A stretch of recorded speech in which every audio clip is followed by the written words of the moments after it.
И вот после этого считается, что открытие прошло успешным.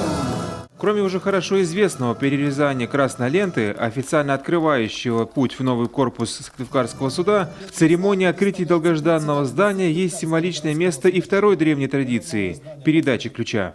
Вручение вот этого символического ключа открывает новую веху в работе нашего суда. И, конечно, накладывает на нас, на судей столичного суда, огромную ответственность работать именно по закону. И вот здесь вот на ключе девиз «100 лет законности». Это должно быть всегда в этом, можно сказать, даже храме правосудия. Действительно, когда открываются такие здания, поневоле чистота правосудия заставляет быть чистой в помыслах. Сегодня 100-летие городского суда, и очень приятно, что это событие совпало еще и с открытием здания. Всем судьям желаем в комфортных условиях комфортно осуществлять правосудие. Населению, жителям города с удовольствием приходить в это здание.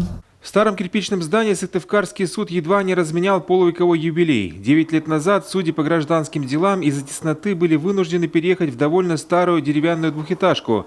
Заседания там зачастую проводили не в залах, а в кабинетах. Сейчас новый корпус в 8 этажей разместил почти 150 служителей Фемиды. Десятки оборудованных залов, широкие коридоры, лифты, информационные терминалы. Все для удобства людей. Храмом правосудия назвал все это корифей судейского сообщества Коми Валерий Кунтаровский. Можно задать вопрос и сказать, что скажите, разве тоже непростое время, разве допустимы такие траты? Не только допустимы, но и необходимы, поскольку все это только на развитие правосудия, а соответственно на защиту прав и свобод граждан.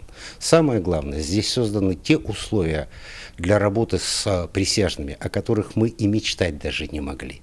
Зал номер 5, несмотря на свой размер, запланирован для суда присяжных. Институт народных заседателей будет теперь действовать не только на уровне региона, но и в городах и районах.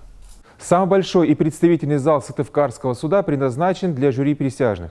С этой стороны места для 6 народных заседателей. Напротив, стеклянная клетка для обвиняемых, чьи деяния и поступки им придется оценивать и выносить по ним свой вердикт.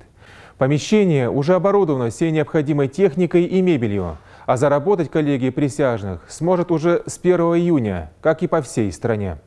Эдуард Бушуев, Павел Ленмин, телеканал Юрган, Сыктывкар.